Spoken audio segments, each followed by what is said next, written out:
Opo, si Melson, DTF operator dito sa 31 Luna.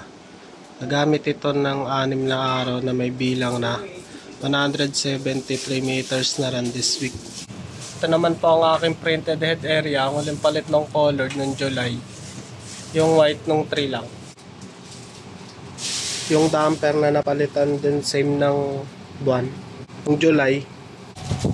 Ang damper na may 90%, ay ang capping na may 90% good condition pa. Head clean. Nozzle check, kaya po buo naman po siya. Ang ink system na tama lang ang label. Ang waste tank na dinispose ng Sabado, ABR, tsaka ground wire. Dito naman po stock namin ng anyos, white, powder, DTF pin. Dito naman po yung records na nagamit ng CMYKY, DTF pin, powder, saya, yellow, solution, magenta, daily output track, printer daily checklist. Wala naman kami in sa order. Thank you po.